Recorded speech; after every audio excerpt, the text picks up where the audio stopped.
क्या आप भी फॉरेन से इंडिया में पैसे भेजना चाहते हैं? क्या आपको भी काफी सारी कंफ्यूजन है कि इंडिया में पैसे भेजने के लिए कौन कौन सी डिटेल्स चाहिए होती हैं? तो आज के इस वीडियो में हम यह जानने वाले हैं कि किसी दूसरी कंट्री से इंडिया में हम पैसे कैसे भेजेंगे। तो इस वीडियो को आप लोग अंत तक जरूर देखिए। So hello everyone, Tax Lama YouTube channel में आपका स्वागत है। बेसिकली विदेश से इंडिया में पैसे भेजने के कई तरीके हैं, लेकिन इस वीडियो में मैं आपको 5 तरीके बताऊंगा जो सबसे इजी और सेफ मेथड है। जो सबसे सेफेस्ट मेथड है वह है अपने बैंक अकाउंट में पैसे भेजना, यानी transfer money to your bank account. यह कैसे होता है मैं आपको समझाता हूँ। जैसे हम इंडिया के अंदर किसी एक बैंक अकाउंट से किसी दूसरे बैंक अकाउंट में पैसे भेजना चाहते हैं, तो हमें जिसके अकाउंट में पैसे भेजना है उसकी कुछ डिटेल्स चाहिए होती हैं, जैसे उसका बैंक अकाउंट नंबर, उस बैंक का IFSC कोड क्या है और उस बैंक के अकाउंट होल्डर का नाम क्या है। इंडिया में इन्हीं सब डिटेल्स के साथ हम उसके बैंक अकाउंट में पैसे भेज पाते हैं। ठीक उसी प्रकार हमें अगर विदेश से पैसा इंडिया में भेजना है तो हमें IFSC कोड की जगह पे एक स्विफ्ट कोड चाहिए होता है। तो पहले हम यह जान लेते हैं कि IFSC कोड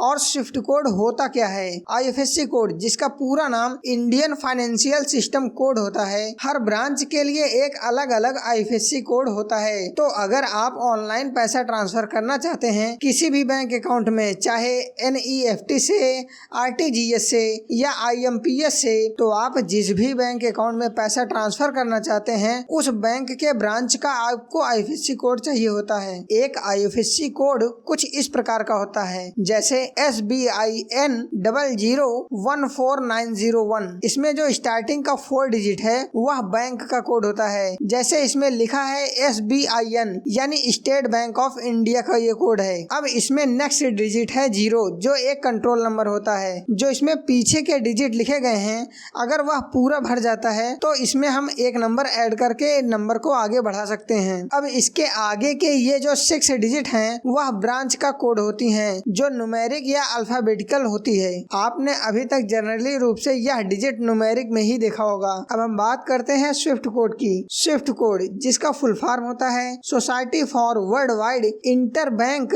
फाइनेंशियल टेलीकम्युनिकेशन, इसे लोग BIC कोड भी बोलते हैं। एक स्विफ्ट कोड कुछ इस प्रकार का होता है, जैसे ALLAINBBOB।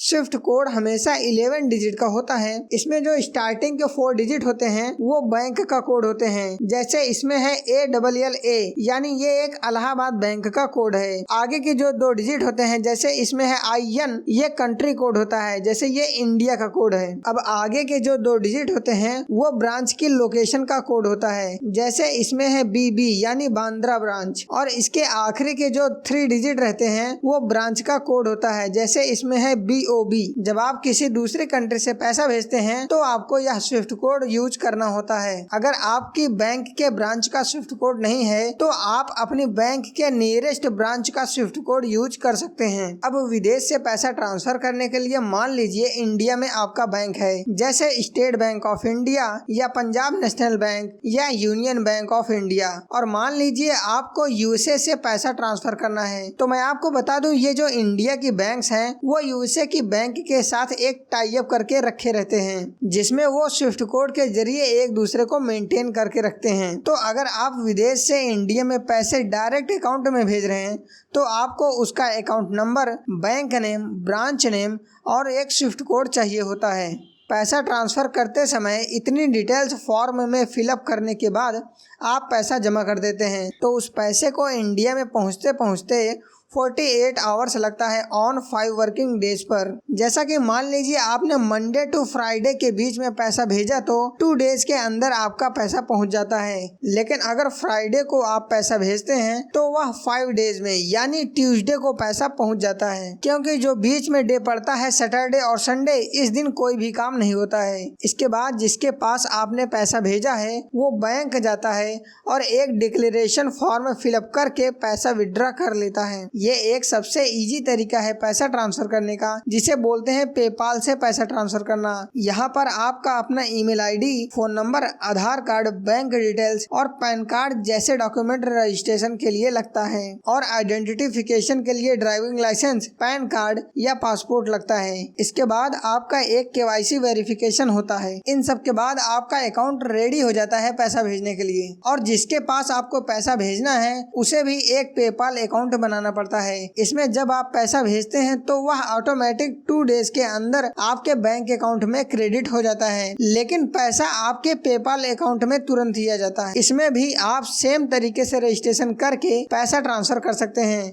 बस ये पेपाल के काम करने के तरीके से थोड़ा सा अलग है। आपको मैं बता दूं, यह एक UK बेस्ड वेबसाइट है। इस पर पेपाल से कम कमीशन करता है। इनका स्टैंडर्ड कमीशन 2 से 3% का है और यह कभी कभी तो कमीशन भी नहीं लेते हैं, लेकिन डिफरेंस को मेंटेन करने के लिए 1 से 2 रुपए पर ट्रांजेक्शन ये चार्ज करते हैं। इसके बाद फोर्थ मेथड है हमारा पायोनियर के थ्रू। पायोनियर में आप सेविंग बैंक अकाउंट की तरह ही इसमें एक अकाउंट बना सकते हो, जिसमें आपको एक अकाउंट नंबर दिया जाता है। इसमें एक एड्रेस की तरह रहता है, जिसे फिलअप करके आप बताते हैं कि कहां से पैसा आपका आना है। आप यहां ईमेल के थ्रू एक इनवॉइस भेज सकते हैं और उसी ईमेल पर क्लिक करके आपको अगला आदमी पेमेंट कर सकता है। वो अपना क्रेडिट कार्ड या डेबिट कार्ड का यूज करके पैसा ट्रांसफर कर सकता है। पायोनियर से आपके बैंक अकाउंट में पैसा पहुंचते पहुंचते 2 से 3 दिन लग जाता है और इनका भी स्टैंडर्ड कमीशन लगभग 2 से 3% होता है। 2 से 3% चार्ज काटने के बाद वे आपके बैंक अकाउंट में पैसा ट्रांसफर कर देते हैं। अब हमारा फिफ्थ और लास्ट मेथड है वेस्टर्न यूनियन या मनीग्राम के थ्रू। इसमें से आप पैसा इंस्टेंटली ट्रांसफर कर सकते हो। मान लीजिए आपको पैसा इंडिया में किसी के पास भेजना है, तो आप अपने नजदीकी वेस्टर्न यूनियन काउंटर पर जाएंगे और वहां पर आप जिसके पास पैसा भेजना चाहते हो उसकी ID,